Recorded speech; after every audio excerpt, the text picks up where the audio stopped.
Hello everyone, this is Tom Fox and I'd like to welcome you to this episode of Compliance Into the Weeds, a podcast with Tom Fox and Matt Kelly. Today we take a look at technology and the compliance profession.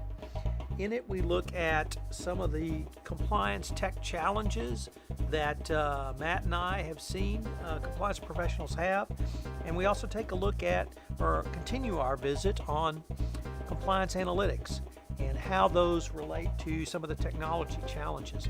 We really take a deep dive into gifts, travel, and entertainment, training, and some other topics that would seem to be well suited to getting into the weeds on. As you know, Matt and I can be very geeky at times, so I hope if you're a geek, you're listening to this, or if you're not a geek and you want to get into this topic with some depth, this would be the podcast for you. The episode comes in at just over 20 minutes. I hope you enjoy it. This is Tom Fox, and thank you very much for listening. Hello, everyone. This is Tom Fox, and I'd like to welcome you to another episode of Compliance Into the Weeds with my good friend and colleague, Matt Kelly, the editor-in-chief and founder of Radical Compliance. Matt, welcome. Hi, Tom. It's always good to talk with you. You've really been cranking out some blog posts over the past 10 days or so, but there's a couple I wanted to see if we could really go into the weeds on today, because you have been geeking out on tech around compliance here lately. So you have two blog posts. One is entitled, So You Want to Do Compliance Analytics, and a second entitled, Compliance Tech Challenges, the T&E example. I wanted to see if maybe we can go into the weeds on those today. Absolutely. Well, let's do it. In your So You Want to Do Compliance Analytics, you re-emphasized a theme that you have written about before, which you highlight in italics as data about the data, which I think is metadata. But essentially, it's that data itself is not your end game. It's understanding the characteristics of the raw data, and that would give the compliance officer more insight. And the reason that struck me is what your next sentence was, that's what you need to think about when building not only a new compliance system, but also the technological solutions you're trying to bring to bear to help you get a better handle on it. So did I get that right, or were you going to take it a different way?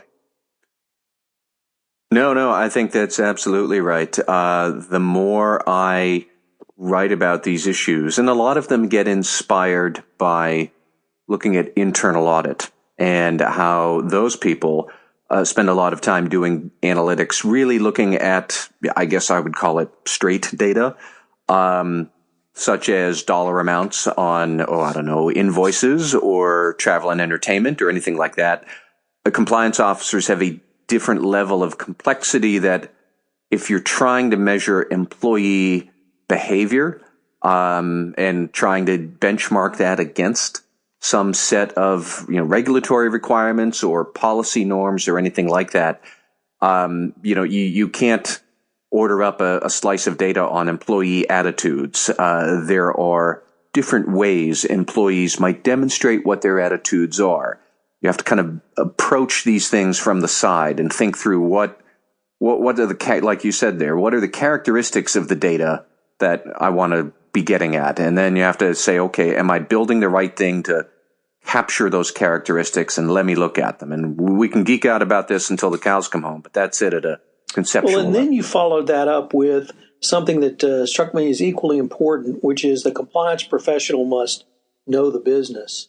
And if there was one of the themes that I got out of this year's Compliance Week 2016 was several speakers said, you've got to be able to read a balance sheet if you're going to be a compliance officer. And here you framed it differently, though, because you said knowing the business is a code for understanding the flow of activity in your company. And a balance sheet certainly is one way to get a handle on it, but I was really impressed by what I thought was a broader approach you took with that language of understanding the flow of your activity. So what did you mean by that? Well, it more means, understand how all of the work processes happen. How does sales actually get done at your company? For example, are more of your sales this year coming from emerging markets? Okay, that's good. But are they coming from sales of new products or more products more existing products? Are you selling more goods to the same customers, or are you selling to new customers? What is the actual flow of this? Because that's going to dictate what the activity is. The people who said that you really need to know what the balance sheet is and how to read through the balance sheet, understand where it comes from. I wouldn't dispute that is useful for compliance officers to know. Although if we're going to talk about financial statements, I actually would recommend understand your company's statement of cash flows and where is the money getting generated and how is it getting generated. Now, I am not an accountant. I am not a financial planner. I've taken some classes. Be warned, compliance officers. I think the statement of cash flows is really hard to understand. And I've pulled my hair out doing financial analyses before. But if you can understand them, and that really is, what is the cash getting generated from the business activities? That will help inform you about what's really going on at the company and what might be going on that you would not like to see go on. If suddenly there's a gigantic spike in operating cash out of the emerging markets, well, why is that? Or a giant spike in cash from one specific existing customer. What's going on there? Maybe legit, maybe not, but that tells you where to look. I've heard you give a visualization of the flow of a business. Something along the lines of the following: a piece of string that is laying down, and it may be curved, it may overlap in places, it may double back in a few places. And one of the things compliance practitioners want is a straight line that they can look down that string and see a series of data points and evaluate from that. Is that, if that is what compliance officers want, is that something that they can achieve through a technological solution, or is the flow of business really too much like eddies and backflows and like a river or a creek?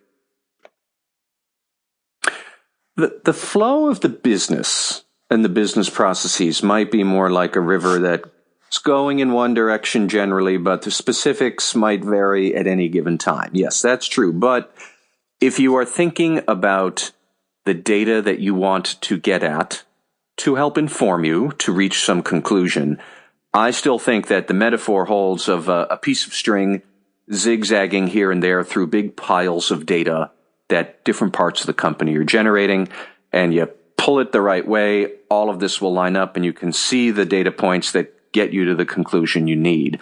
The example I think that we've talked about before and that I've used before on the blog is when you look at whistleblower hotlines, it's not really the number of calls you have.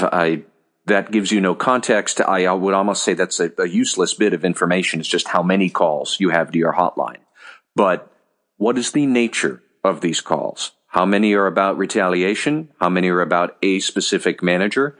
How many are about a type of manager, either by geography or product line, by seniority?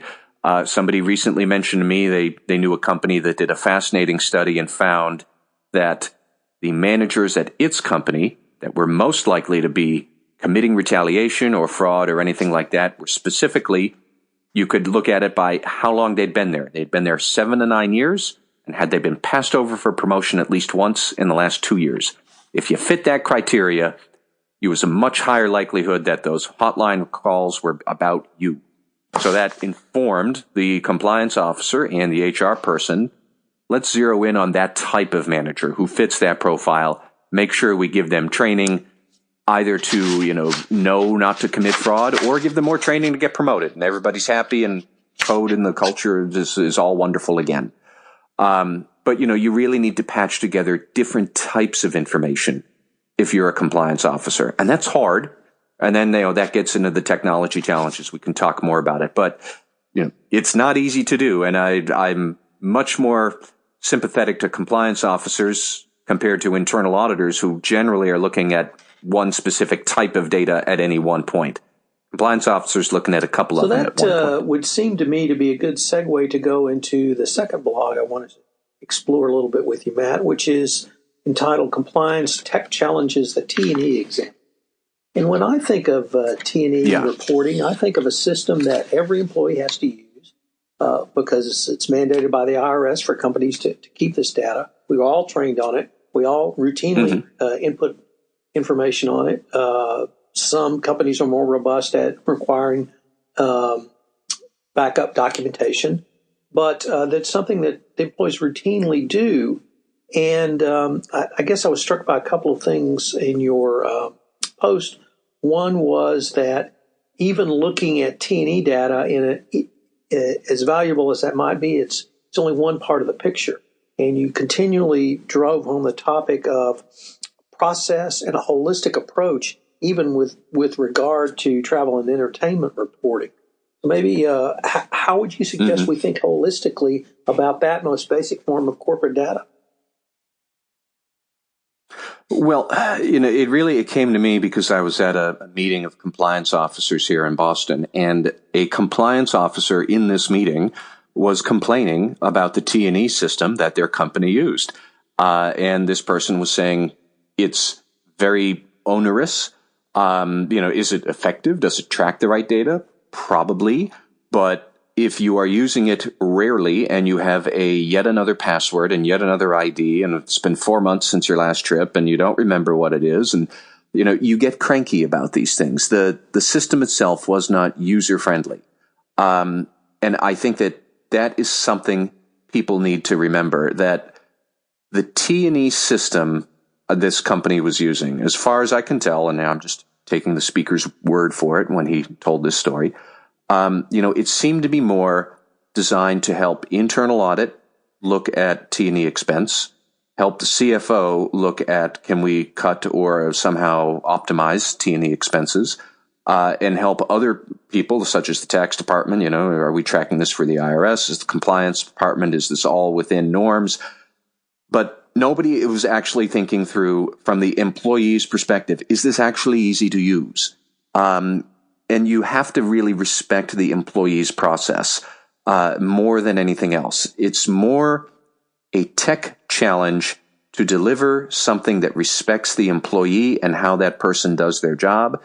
I'm not saying we have to totally bend over backwards for the whims of every single employee, but the employees who are going out in that first line of defense in the business units, they're the ones that have to be respected. Because if your system isn't empowering them, they're going to find ways to try and evade it, or they're going to be lazy and not accurate, not attentive. They're just going to be cranky about it. And that does nobody any favors. And this person, as he was describing his setup, I really was thinking, this doesn't help the employee at all. It helps internal audit. It helps compliance. It helps the CFO. But, if you are not helping the employee, then that system is not helping you either. The second thing I thought about was, the reporting system is important, certainly, but what else is your company doing to maintain good T&E policies and practices in the first place, aside from the reporting? If the only point of contact your employee has with T&E policy is when they're actually filing these onerous receipts and reports and uploads and the user IDs and nobody likes it, that's wrong.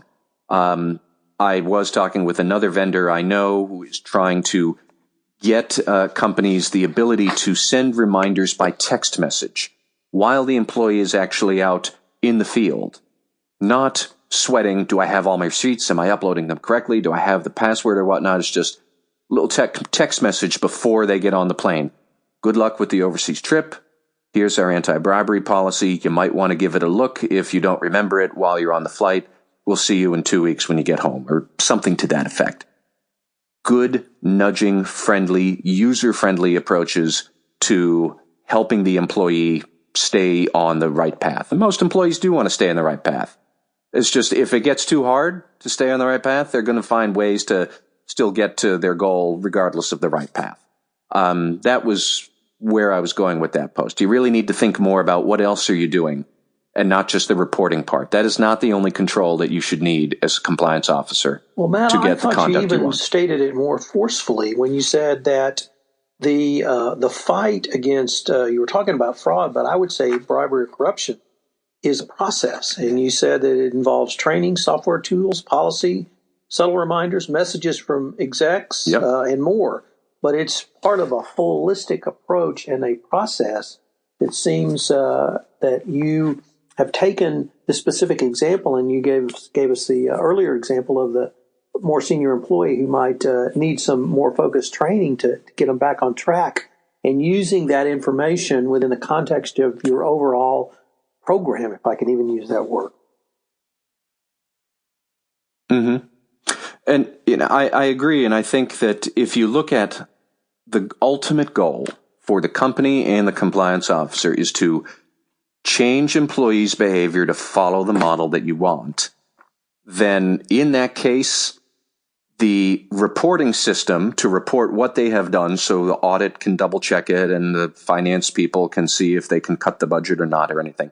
The reporting system is the last and least important part of that, because it is the last. If they've committed the fraud already, you haven't caught it. And if they have committed the fraud, they're going to lie in the reporting system anyways. So while, like I said earlier, the reporting system is always going to be important, it is the last thing that should be on a compliance officer's mind. It should be more about, are we nudging them at the right times in the right ways to get them to do this on their own? I think many people would say that I'd rather have an employee doing the right thing and being a little bit sloppy on the reporting of it than either not doing the right thing or not knowing what the right thing is, but reporting it diligently at the end of every month. Big deal. It's about improving employee behavior, and that's different than reporting systems. They're part of it. They're the final check, but that shouldn't be the only check. And the compliance officer I was talking to gave me the impression that that really was the final, least user-friendly sort of a check. That was the only thing that they did, was the reporting system. It doesn't really do all that good for you. Matt. And I think if you surveyed most compliance officers or compliance practitioners, they would probably say that the first thing they look at is the reporting function. What's on my dashboard? And they don't consider the process that you've articulated here. How can we change that conversation with compliance professionals? That's a good question, and I've been thinking about it because earlier this week I was talking with another compliance officer I know, a large pharmaceutical company, and he is looking to train employees in Africa all the way through Asia to Australia. That's his turf. And he was really asking me, what is an effective training tool? Not what are the training tools or what are the common ways, because we know those. What actually works, though? And that got us to think a little about what works may not necessarily be training per se. It is the nudging, it is the controls or the processes that are designed the right way to minimize the opportunity to misbehave or to go off plan anyways. Otherwise, you get people who take the web-based training, they take the certification, you look at the completion rates, we have all the reports, and they still do something wrong anyways, because after that, they don't get any more education or nudging or communication until the next year when they recertify their training. And so it was an interesting conversation we had, and I had a short post about it that we need to keep in mind more the overall control environment as opposed to just de facto training, and kind of think through what are the holistic sort of atmospheric elements we can bring to this. I mean, we could talk about it for hours, I'm sure, but that was a striking conversation which is I had. Entitled "How to Complement Compliance Training Efforts," you brought up the concept of the nudge, which seemed to be one of the things you were talking about with the employee going overseas, getting a text message before they got on the plane, and perhaps one when they got off the plane as well. So, yeah, and if there's anybody listening who reads these business psychology books out there, and there are many of them, the nudge is an actual thing. It's somewhat of a popular idea at the moment that, it's not a strict control per se, is more a gentle reminder at the right time when people's minds are receptive to some message that will stick a little bit more. In all likelihood, the nudge I had about thinking on the text messages probably had me thinking about nudges when my other compliance officer from the pharmaceutical world called up to ask about training, and that kind of got me thinking, nudges are just as important as training. because they remind you what you're supposed to do when it's receptive to it, or when you are receptive to it, not just a web-based seminar that you take every beginning of the quarter. I would point you to the 2012 Morgan Stanley Declination, where one of the specific points cited by the Department of Justice in giving Morgan Stanley a declination was 35 email compliance reminders over 7 years. And that seems to me to be a pretty good description of a nudge. Yeah. Now, this was old school last decade, and it was email as opposed to text message. But I think the Department of Justice would find favor with that as well from the legal side of things. You know, actually, that came up in the compliance meeting that we had here in Boston recently. We were asking ourselves, and I don't know the answer to this, is, you know, which is more important, the nudging or the training? And I'm hard-pressed to believe the Justice Department would ever say you can skip the training if your nudges are great. I wouldn't go that far.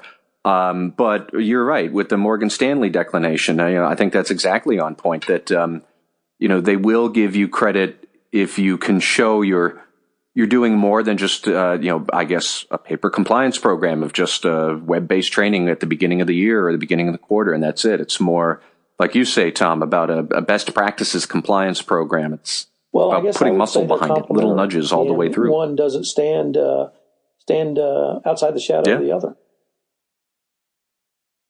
So, some really interesting, I would agree. Interesting concepts. And the more I visit with you, I can actually kind of see and hear your thoughts evolving.